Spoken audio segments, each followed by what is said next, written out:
함께 박수 치면서 기쁜 마음으로 하나님 앞에 찬양 올려드리기 원합니다.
우리의 길을 밝히시는 주님 앞에 우리 찬양과 영광의 박수 올려드립시다. 할렐루야. 아멘.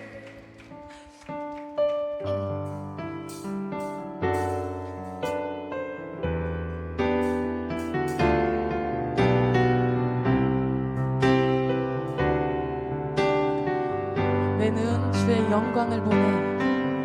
내 눈 주의 영광을 보네. 우리 가운데 계신 주님, 그 빛난 영광 온 하늘 덮고 그 찬송 온 땅 가득해.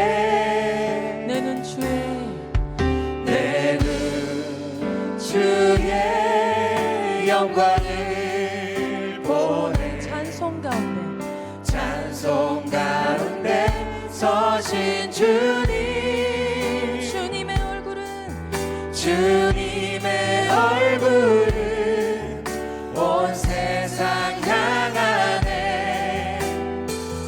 권능의 팔을 드셨네. 주의 영광 주의 영광 이곳에 가득해. 우린 손에 주님과 함께 찬양하며 우리는 전진하리. 모든 열방 주 볼 때까지. 한 번 더 찬양합니다. 내 눈 주의 영광을 보는 내 눈 주의 영광을 보네. 우리 가운데 계신 주님, 그 빛난 영광 온 하늘 덮고 그 찬송 온 땅 가득해. 내 눈 주의 내 눈 주의 영광을 보네. 찬송 가운데 서신 주님, 주님의 얼굴은 주님의 얼굴은 온 세상 향하네. 권능의 팔을 드셨네. 주의 영광 주의 영광 이곳에 가득해. 우린 손에 주님과 함께 찬양하며 우리는 전진하리. 모든 열방 주 볼 때까지. 한 번 더 주의 영광 주의 영광 이곳에 가득해. 우린 손에 주님과 함께 찬양하며 우리는 전진하리. 모든 열방 모든 열방 주 볼 때까지. 하늘 아버지 하늘 아버지 우릴 새롭게 하사 열방 중에서 주를 섬기게 하소서. 모든 나라 일어나 찬송 부르며 영광의 주님을 보게 하소서. 우리 두 손 높이 들고 주님 찬양합니다. 주의 영광 이곳에 가득해. 우린 손에 주님과 함께 찬양하며 우리는 전진하리. 모든 열방 모든 열방 주 볼 때까지. 주의 영광 주의 영광 이곳에 가득해. 우린 손에 주님과 함께 찬양하며 우리는 전진하리. 모든 열방 주 볼 때까지.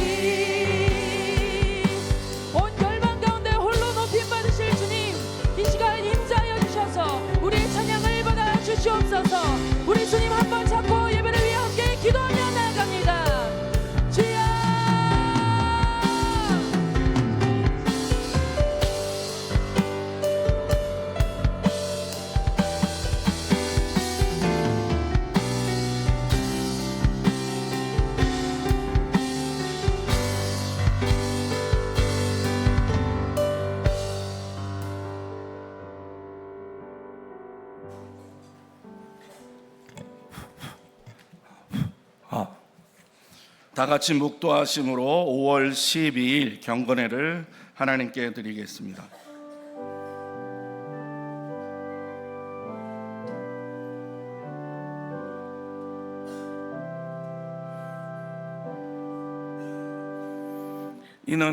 이는 하늘이 땅보다 높음같이 내 길은 너희의 길보다 높으며 내 생각은 너희의 생각보다 높음이니라. 아멘.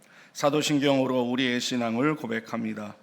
전능하사 전지를 만드신 하나님 아버지를 내가 믿사오며 그 외아들 우리 주 예수 그리스도를 믿사오니 이는 성령으로 잉태하사 동정녀 마리아에게 나시고 본디오 빌라도에게 고난을 받으사 십자가에 못 박혀 죽으시고 장사한 지 사흘 만에 죽은 자 가운데서 다시 살아나시며 하늘에 오르사 전능하신 하나님 우편에 앉아 계시다가 저리로서 산자와 죽은 자를 심판하러 오시리라. 성령을 믿사오며 거룩한 공예와 성도가 서로 교통하는 것과 죄를 사하여 주시는 것과 몸이 다시 사는 것과 영원히 사는 것을 믿사옵나이다. 아멘. 찬송가 383장입니다.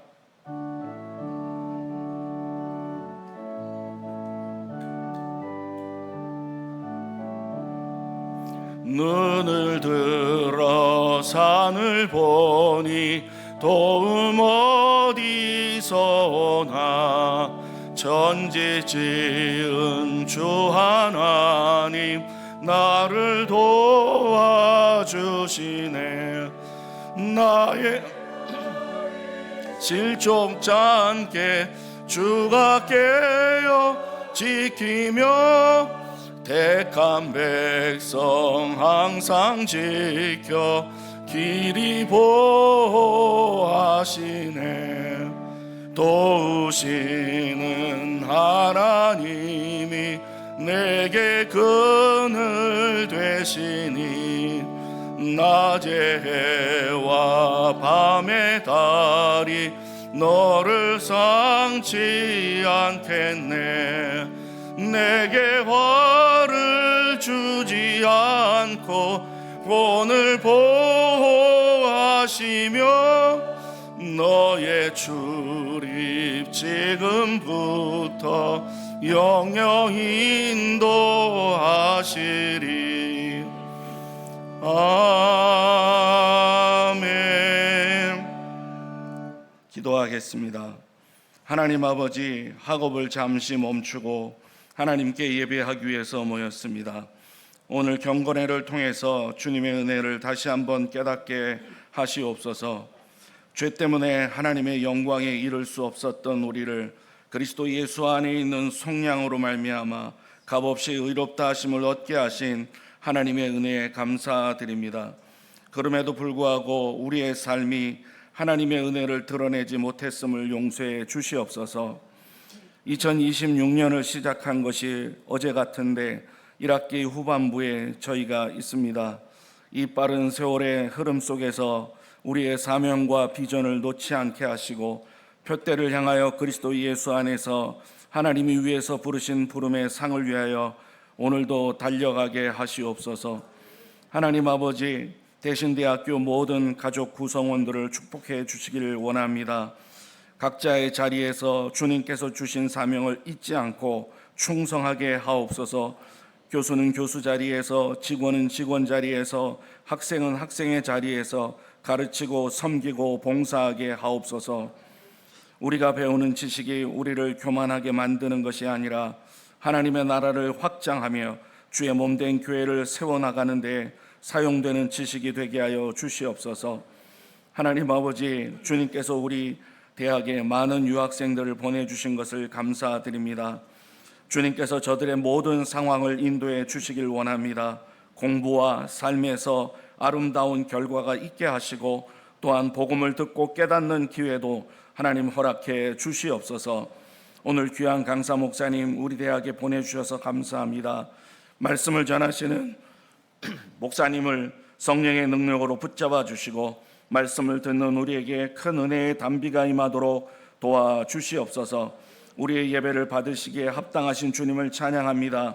존귀하신 주 예수 그리스도의 이름으로 기도드립니다. 아멘.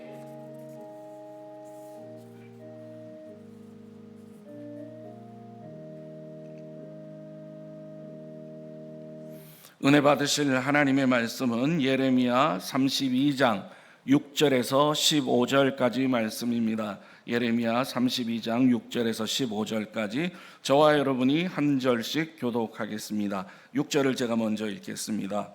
요시야 왕 때 여호와께서 또 내게 이르시되 너는 배역한 이스라엘 행한 바를 보았느냐. 그가 모든 높은 산에 오르며 모든 푸른 나무 아래로 가서 거기서 행음하였도다.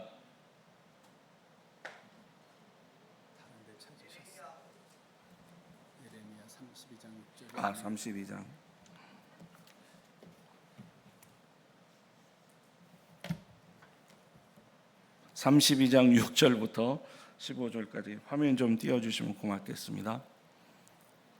6절부터 제가 읽겠습니다. 예레미야가 이르되 여호와의 말씀이 내게 임하였느니라. 이르시기를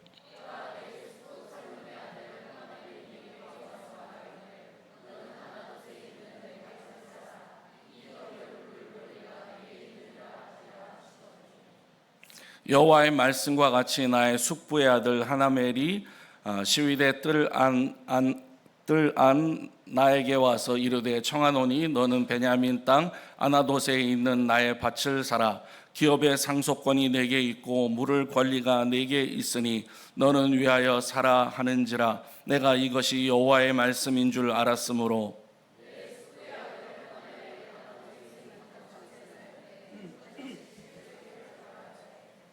증서를 써서 봉인하고 증인을 세우고 운을 저울에 달아주고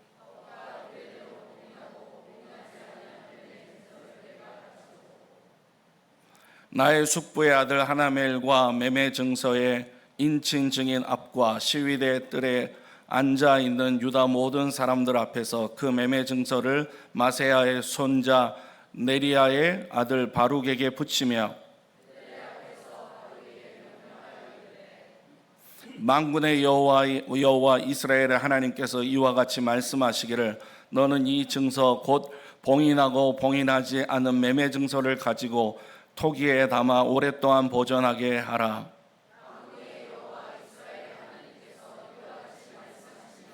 사람이 이 땅에서 집과 밭과 포도원을 다시 사게 되리라 하셨다 하니라. 아멘. 이 시간에 총장님 나오셔서 환영사 있으시겠습니다.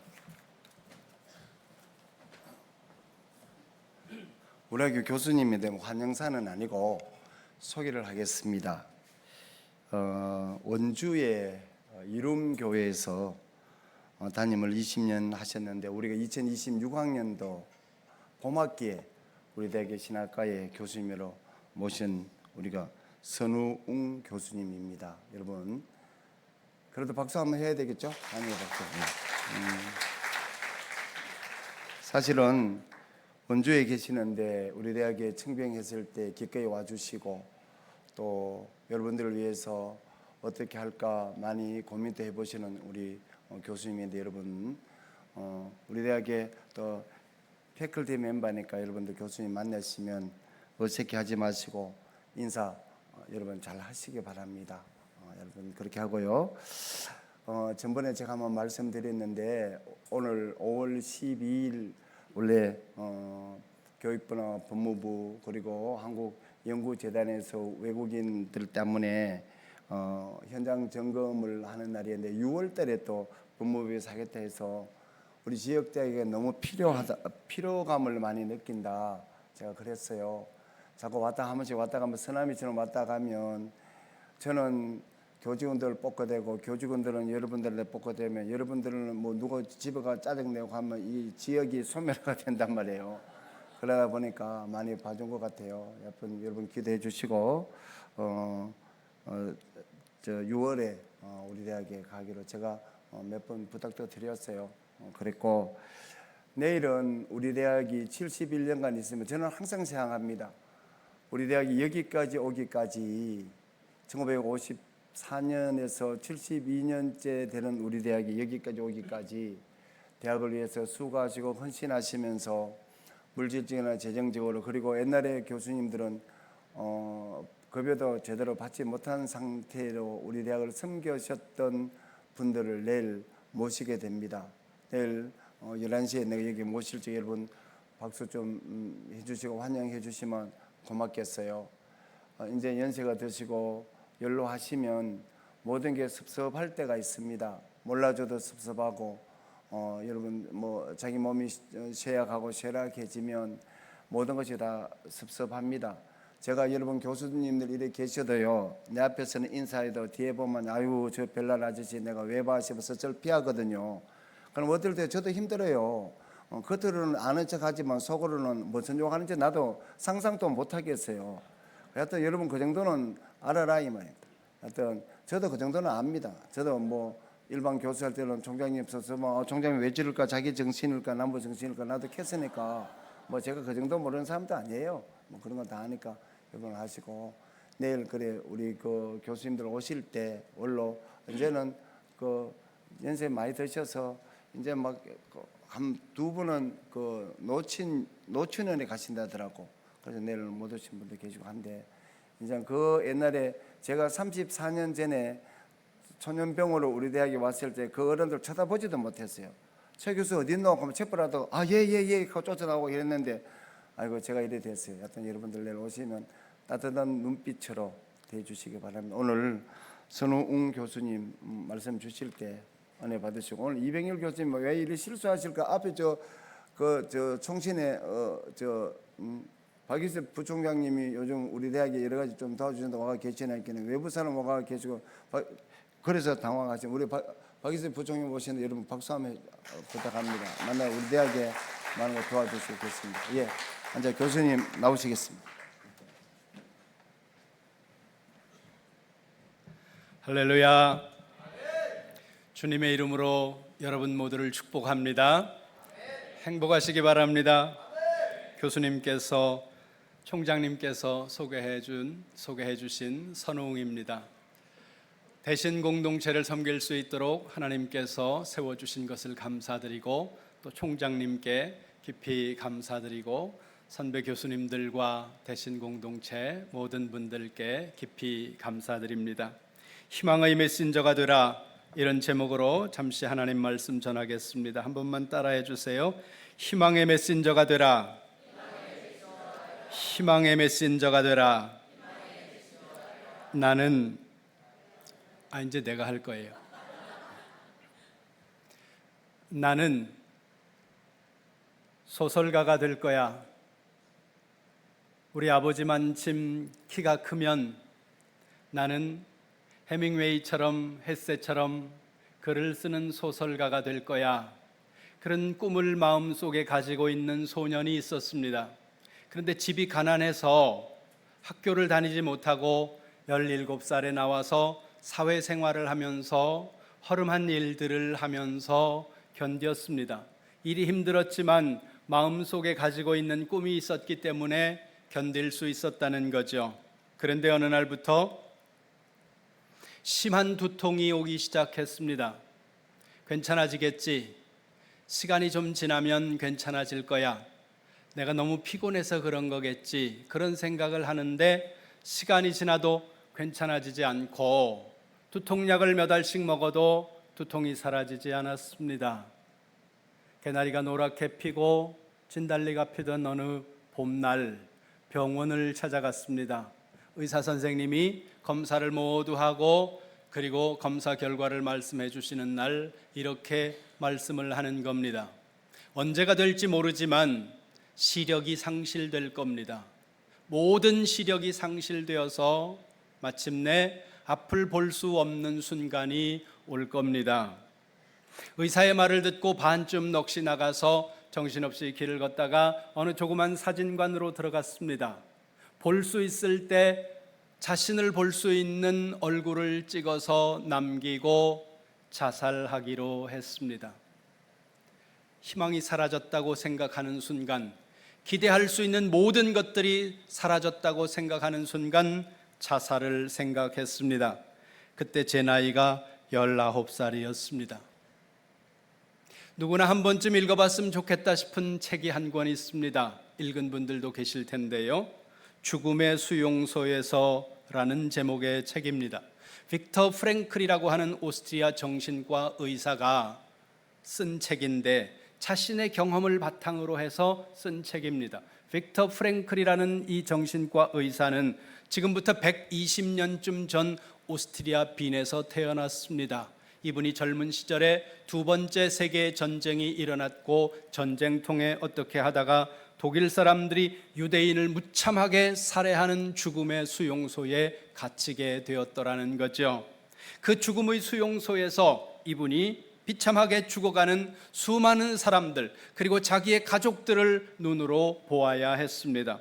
그런데 어떤 사람들은 아주 건장한 모습으로 수용소에 들어오는데 가만히 보면 저 사람은 잘 견디겠다. 그런데 의외로 쉽게 죽는 사람이 있는가 하면 저 사람이 이 수용소 생활을 견딜 수 있을까? 그런 생각이 들어가는 사람이 있는데 의외로 잘 견디더라는 거예요. 이분이 정신과 의사니까 생각을 한 겁니다. 바라보면서 이유가 뭘까?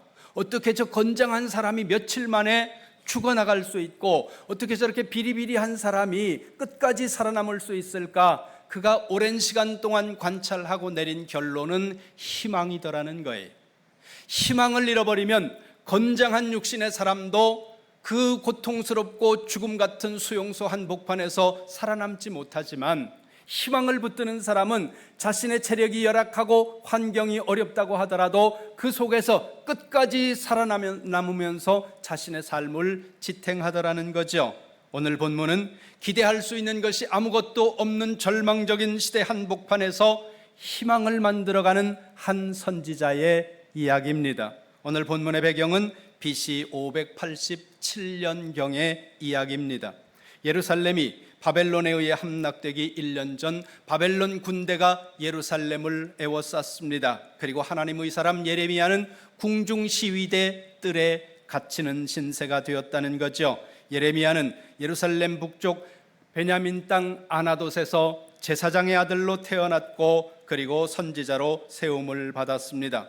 예레미야는 유다를 향해 이렇게 예언합니다. 내가 이 성을 바벨론의 손에 넘기리라. 하나님이 유다를 멸망시키고 예루살렘을 멸망시키겠다는 메시지를 유다 백성들을 향해 전해야 되는 거죠. 그러니까 바벨론이 쳐들어왔는데 싸우지 마라, 저항하지 마라. 어차피 유다는 망할 것인데 살아남기 위해 항복하고 바벨론을 주인처럼 섬기면 살아남기는 할 것이다. 이것이 예레미야가 전하는 메시지였습니다.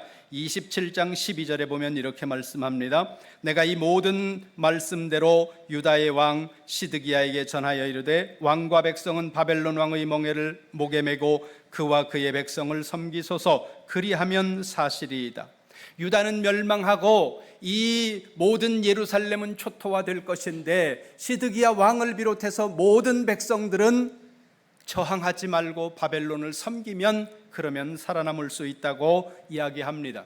시드기야는 예레미야를 향해 예루살렘이 유다가 멸망하지 않도록 기도해달라고 요청하지만 예레미야는 거절하고 그 거절로 인해서 시드기야는 예레미야를 시위대 뜰에 있는 지하 감옥에 가두었다는 겁니다. 그의 고통의 크기가 얼마나 컸는지 예레미야 20장 9절에 이렇게 말씀합니다. 내가 다시는 여호와를 선포하지 아니하며 그의 이름으로 말하지 아니하리라 하면 나의 마음이 불붙는 것 같아서 골수에 넘쳐서 사무치니 답답하여 견딜 수 없습니다.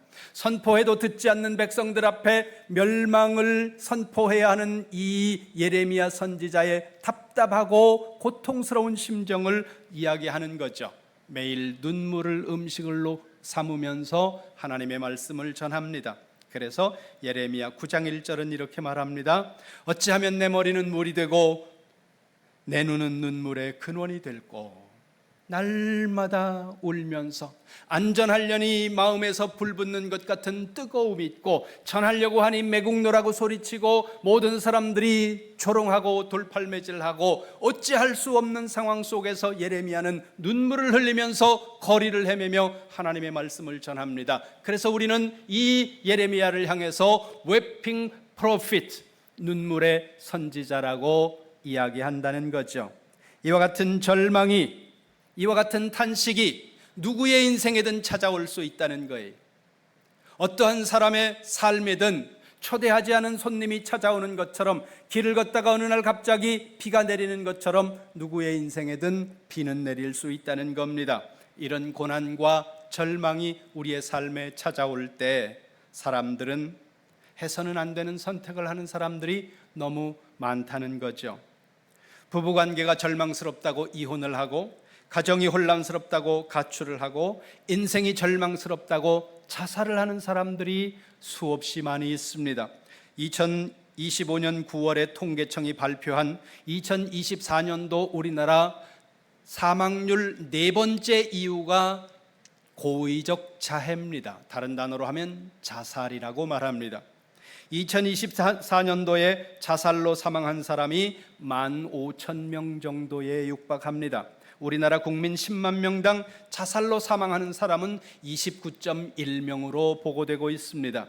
하루에 자살하는 사람이 40.6명으로 통계청이 발표하고 있다는 거예요. 그런데 경찰청이나 국회에 보고되고 있는 것은 이거보다 많게는 2배 정도 높다는 겁니다. 하루에 40명 최소한으로 잡은 겁니다. 그러면 지금 이 시간에도 어디선가 4명이 약국 앞을 서성이고, 지금 이 시간에도 4명이 어디쯤에서 강가에서 목숨을 끊기 위해 서성이고 있는 사람들이 있다는 겁니다. 같은 2024년도에 발표된 여성가족부 통계 자료에 의하면 2024년도에 우리나라에서 결혼을 한 커플은 22만 2천 쌍입니다. 그런데 같은 해에 이혼을 한 사람들은 9만 1천 쌍이라는 거죠. 단순 수치로 비교하면 40%가 이혼을 하고 있습니다. 같은 2024년도에 발표된 경찰청 통계 보고에 의하면 18세 미만 청소년의 가출 건수가 2024년도에 25만 6,902건이었다는 겁니다. 그런데 위기 청소년 집단의 가출 경험만 놓고 보면 21.8%가 청소년들이 가출을 경험한다는 거죠. 해마다 학업을 포기하는 사람들이 6만 명 정도에 이릅니다. 대부분 학생들이 다시 집으로 돌아오지만 그 중에 2만 명은 집으로 돌아오지 않습니다. 그리고 마침내는 가족도 친지도 학교도 누구도 연락되지 않는 아이들이 지금까지 누적된 인원이 4만 명이 넘는다는 것이 정부의 통계입니다. 절망적인 현실에 부딪혔을 때, 고통스러운 상황에 부딪혔을 때 어떤 사람은 가출을 하고, 어떤 사람은 이혼을 하고, 어떤 사람은 자살을 하고, 그와 같은 극단적인 선택을 하는데 이것이 해답이 될 수 있을까? 이것이 길일까? 그렇다면 성경은 절망적인 상황에서, 특히 예레미야는 절망적인 상황 속에서 어떻게 길을 찾아가는지 오늘 우리가 성경을 통해서 잠시 보겠습니다. 예레미야에게 한 사람이 찾아옵니다. 하나멜이라는 이름을 가진 사촌 동생이었습니다. 예레미야 32장 8절입니다. 같이 한번 보겠습니다. 시작. 여호와의 말씀과 같이 나의 숙부의 아들 하나멜이 시위대 뜰 안 나에게 와서 이르되, 청하노니 너는 베냐민 땅 아나돗에 있는 나의 밭을 사라. 기업의 상속권이 내게 있고 물을 권리가 내게 있으니 너를 위하여 사라 하는지라. 내가 이것이 여호와의 말씀인 줄 알았으므로. 아멘. 제가 원래 설교를 말을 천천히 합니다. 근데 시간이 길지 않아서 설교를 준비해 놓고 보니까 내용이 조금 많아서 잘라낼까 그러다가 조금 빨리 하자, 그래서 말이 조금 빠른 거 양해해 주시기 바랍니다. 감옥에 있는 예레미야에게 사촌이 찾아와서 이렇게 말합니다. 형, 내 땅 좀 사줘. 여러분 한번 생각해 보시기 바랍니다. 전쟁이 일어나서 수도가 포위됐습니다. 내년이면 나라가 완전히 멸망할 걸 예레미야는 알고 있습니다. 그런데 동생이 와서, 사촌 동생이 와서 형, 내 땅 좀 사줘. 그러면 여러분은 그 땅을 사시겠습니까? 모든 백성들이 굴비처럼 엮여서 알 수 없는 바벨론 땅으로 포로가 되어 끌려갈 것이고, 남아있는 사람들도 포로보다 더 좋을 형편이 없는 절망적인 인생이 기다리고 있는 그 암울한 미래를 바라보면서 여러분 땅을 사시겠느냐 그거예요. 그런데 예레미야는 땅을 산다는 거예요. 9절 보시기 바랍니다. 9절 시작. 내 숙부의 아들 하나멜의 아나돗에 있는 밭을 사는데 은 17세겔을 달아주되. 아멘. 은 17세겔을 달아주고 값을 주고 사촌에게서 이 예레미야가 땅을 산다는 거예요. 전쟁이 일어나서 나라는 초토화되고 백성들은 도탄에 허덕이고 수많은 사람들이 포로로 잡혀가고 그 땅에 남아있을 사람들도 절망적인 미래를 마주해야 하는 이 슬픈 미래가 다가오고 있는 것을 보면서 예레미야는 땅을 산다는 겁니다. 여러분, 지금 예레미야가 사고 있는 것은 땅이 아니라 희망이라는 거예요. 멸망을 눈앞에 두고 있는 이 민족 앞에 예레미야는 희망을 증거하기를 원해서 이 땅을 산다는 거예요. 그리고 그 과정을 우리가 읽지는 않았지만은 매매하는 과정과 계약서를 쓰고 그걸 보존하는 과정이 그 뒤에 쭉 기록되면서 마지막에 이렇게 말합니다. 언젠가 이 땅에서 내가 지금 땅을 사는 것과 같이 이렇게 정상적으로 땅을 사고 팔고 할 것이고 이렇게 땅이 필요한 날이 반드시 우리 앞에 하나님이 주실 것이다. 그런 회복된 날들이 우리에게 다가올 것이므로 내가 지금 땅을 미리 산다 그러면서 절망하는 그리고 좌절하는 백성들 앞에서 이 예레미야가 희망을 보여주기 위해서 땅을 산다는 거예요. 이 땅이 필요한 날이 올 것이다. 여러분, 그렇다면 희망은 어디에서 오는 것일까요? 오늘 본문 잘 보시기 바랍니다. 6절에 여호와의 말씀이 예레미야에게 임했다고 말씀합니다. 8절에 여호와의 말씀, 8절 맨 마지막에 여호와의 말씀이 14절과 15절에도 두 번씩 반복해서 만군의 여호와 이스라엘 하나님께서 땅을 사라고 말씀하셨다고 기록하고 있습니다. 이 멸망의 폭우 앞에서 희망이라는 땅을 사는 예레미야의 희망은 하나님의 말씀으로부터 온다는 거예요.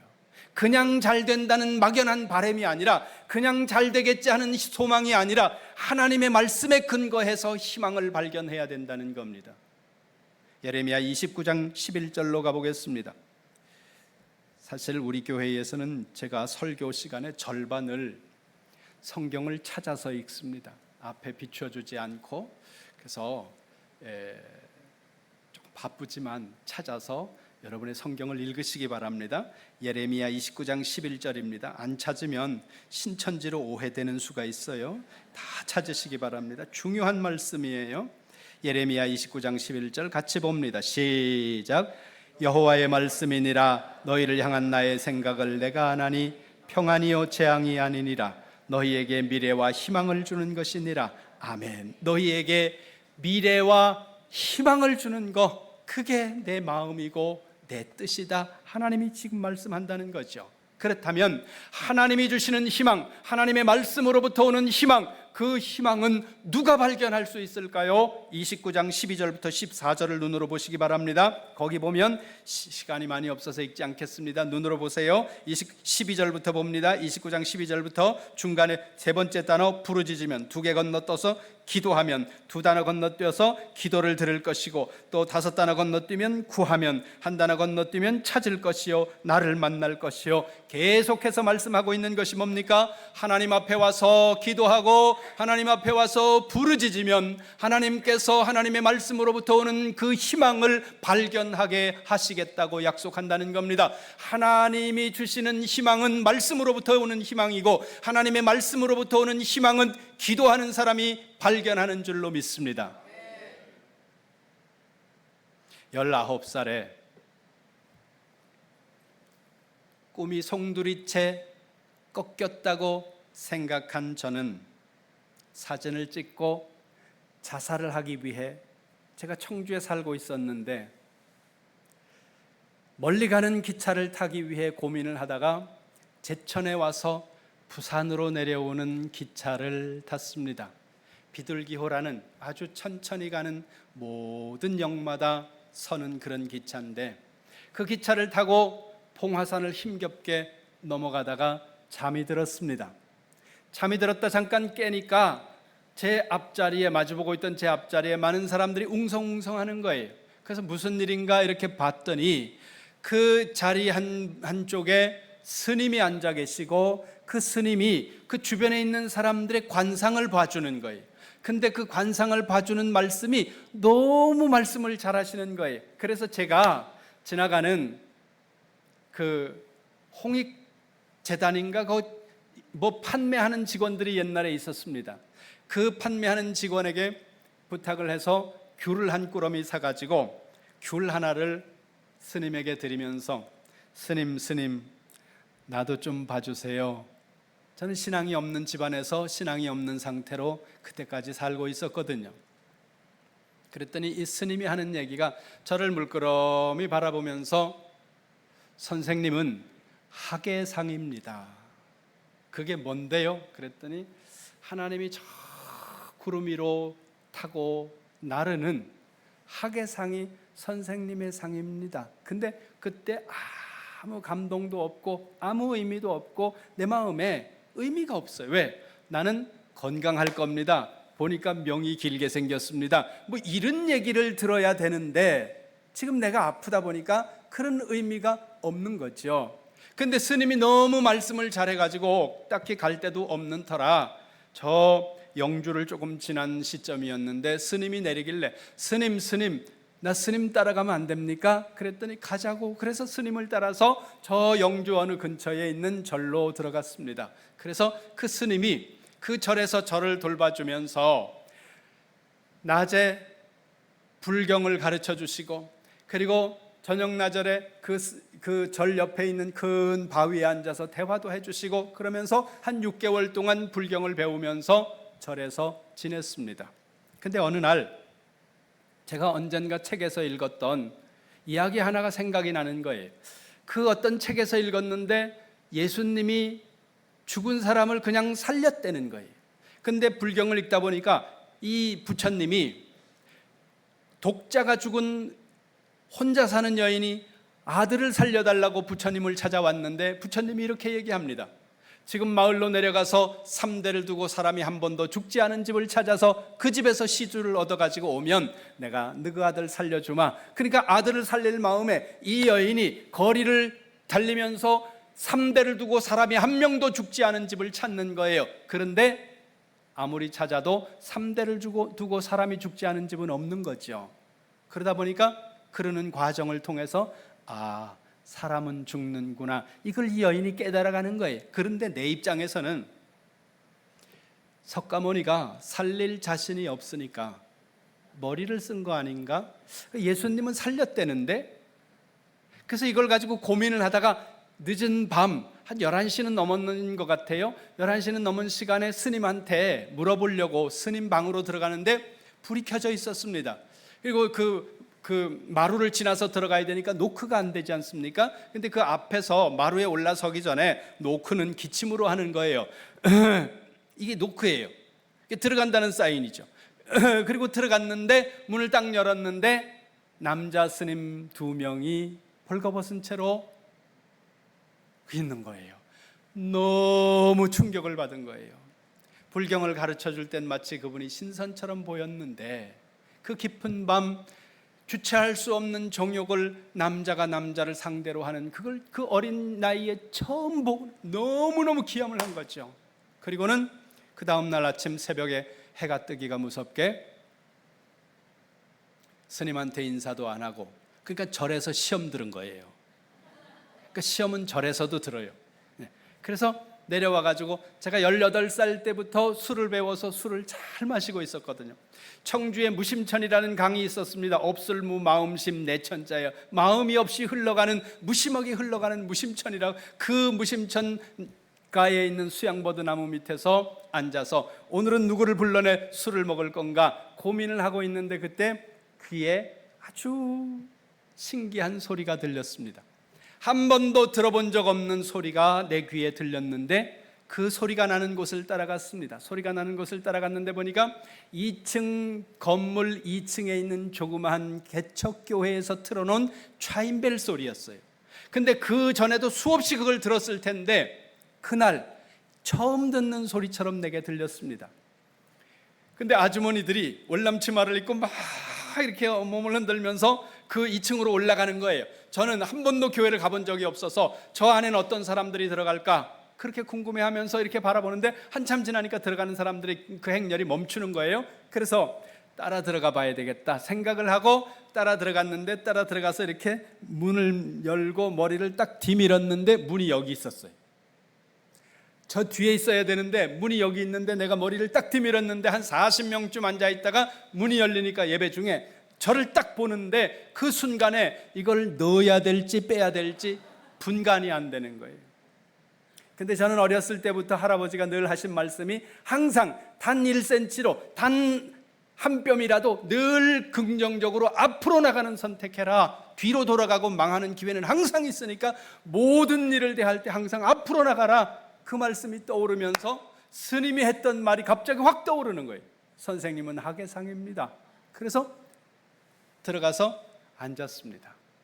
앉았는데 오늘 목사님이 설교를 하시는데 히브리서 12장 1절 2절 본문을 통해서 말씀하시는 거예요. 믿음의 주요 또 온전하게 하시는 이인 예수를 바라보라. 그러면서 여러분 어디로 가고 있습니까? 당신이 가고 있는 곳은 길이 아닙니다. 돌아오세요. 돌아오세요. 어디로 가고 있습니까? 예수 그리스도가 길입니다. 30분 동안 설교를 하는데 그 30분 동안의 메시지가 저를 향해 쏟아지는 거예요.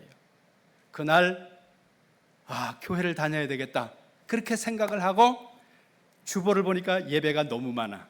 새벽 예배, 구역 예배, 수요일 예배, 철야 예배, 주일 오전 예배, 주일 학교 예배, 중고등부 예배, 청년부 예배.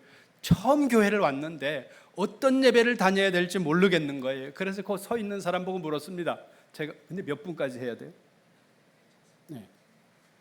제가 물었더니 그 앞에 서 있는 분이 다 나와도 돼요 그러길래 제일 빠른 예배가 내일 새벽 예배더라고요.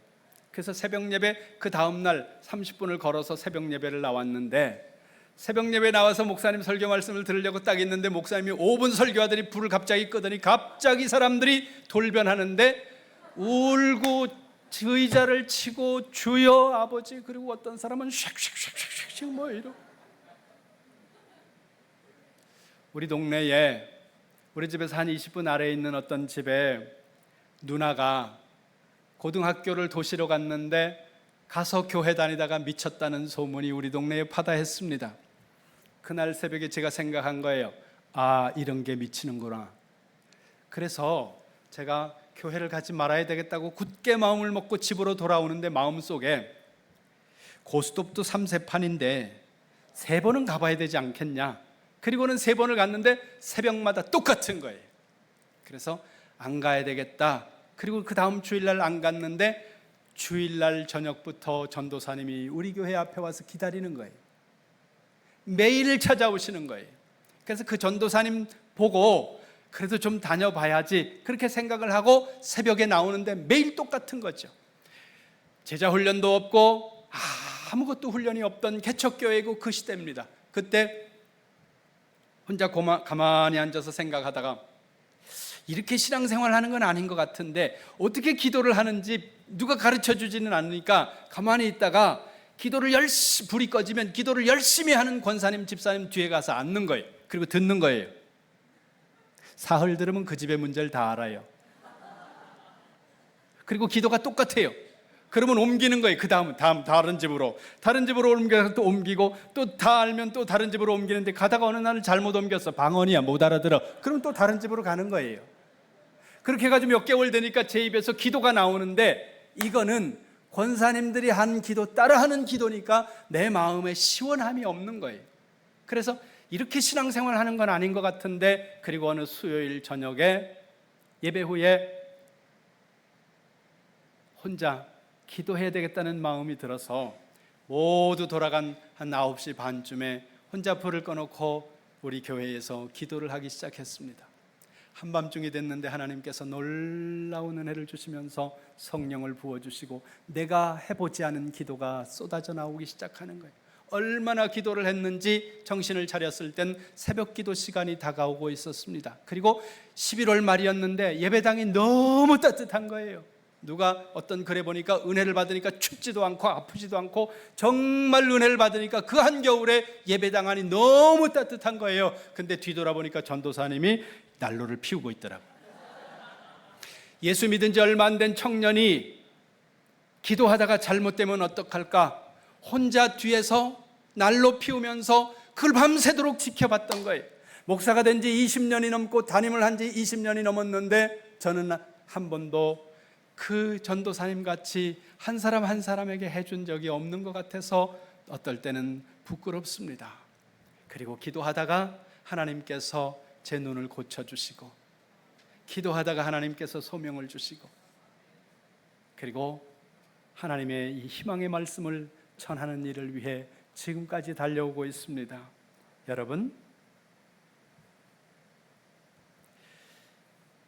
우리가 살아가는 삶이 때로 힘들고 절망스러운 일들을 만날 때도 있습니다. 가치관을 잃어버리고 희망을 잃어버리고 하루에도 40명이 자살을 하기 위해 어딘가를 서성이고 소식이 끊어져 연락되지 않는 청소년들이 밤거리에 넘쳐나고 그러는 이 현실 속에서 여러분, 우리 대신 공동체가 존경하는 교수님들과 하고 여러분들이 기도함으로 하나님으로부터 오는 말씀으로부터 오는 희망을 발견하고 이 절망스러운 시대 앞에서 하나님이 주시는 희망을 전하는 희망의 메신저가 되시기를 주님의 이름으로 축원합니다. 기도하겠습니다. 하나님 아버지, 감사합니다.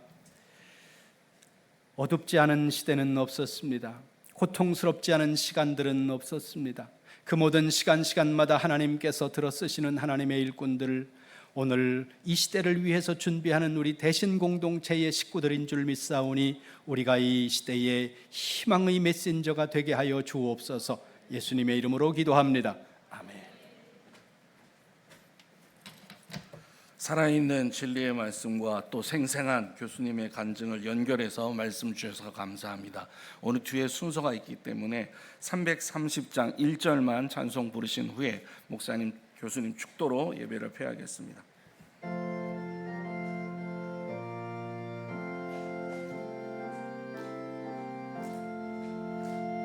어두운 밤 시되리니 내 직분 지켜서 잔이슬 맺힐 때에 일찍 일어나 해 돋는 아침부터 힘써서 일하라.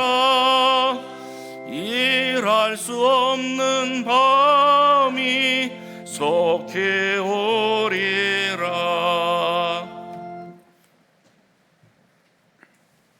이제는 우리 주 예수 그리스도의 은혜와 하나님의 사랑하심과 성령의 위로하시며 감동하시고 역사하심이 오늘 채플 가운데 함께하는 모든 대신 공동체원들 위해 영원토록 함께 있을지어다.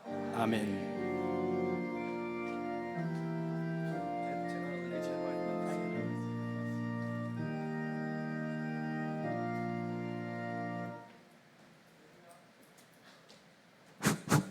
할렐루야. 아멘. 네, 감사합니다. 네, 이 시간 우리 오늘 가정의 달, 또 스승의 날이죠. 그 시간을 맞아서 우리 교수님들과 총장님, 교직원들 함께 다 축복하는 시간, 축하하는 시간을 가지면 좋겠는데요. 우리 총장님, 교수님들 다 한번 앞으로 모시겠습니다. 네.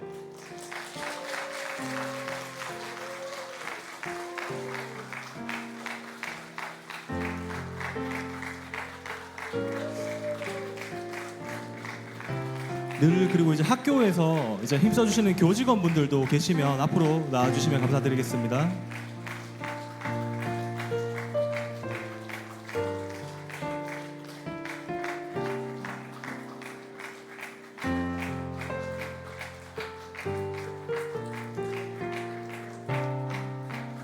조교님들도 계시면 앞으로 나오세요. 조교님들도. 네. 교직원분들 다 나오세요. 네.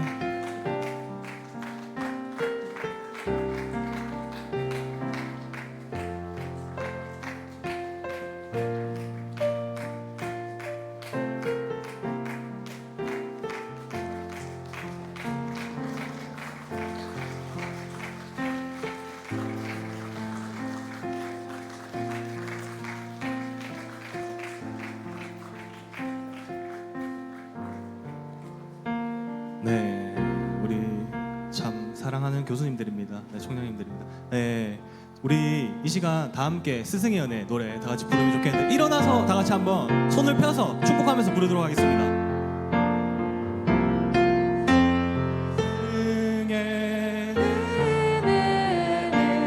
하늘 같아서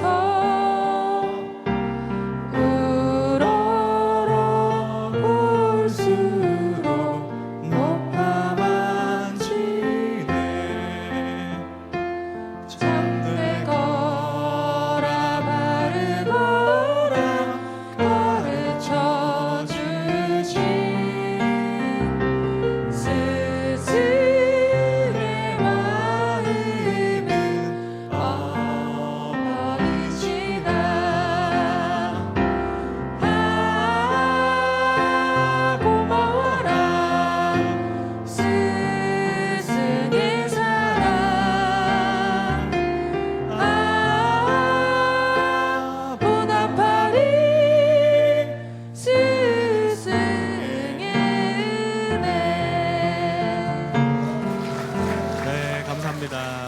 이어서 우리 이제 재학생 전체와 이제 원우에서 준비한 꽃과 선물이 있습니다.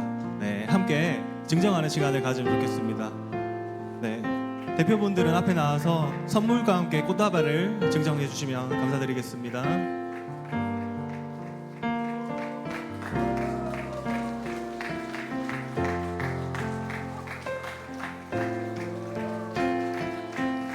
늘 이제 학문뿐만 아니라 우리한테 또 믿음으로써 또 삶으로서도 우리에게 많은 모범을 보여주시는 우리 교수님들, 네, 오늘 비롯해서 또 많은 감사를 표현하면 좋겠습니다.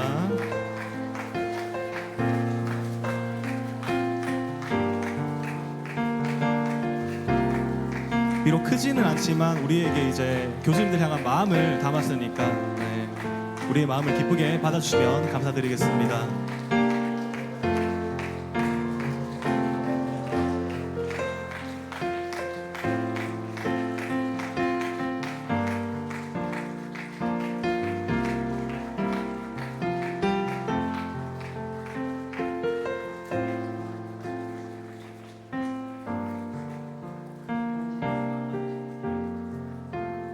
네, 이어서 이제 간단하게 이제 대표회사 총장님께서 이제 답사 잠깐 짧게 부탁드리겠습니다.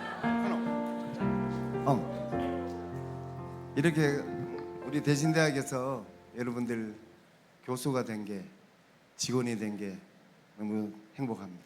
여러분 너무 고맙습니다. 감사합니다. 네, 감사합니다. 네, 마무리하면서 이제 선물을 못 받으신 교수님들은 저희가 이제 따로 찾아가서 배서 드리거나 그다음에 수업 시간에 이렇게 배서 드리는 걸로 하겠습니다. 자, 마지막으로 그러면 교수님 감사합니다, 사랑합니다 하고 박수 치면서 마치겠습니다. 네, 교수님 감사합니다, 사랑합니다.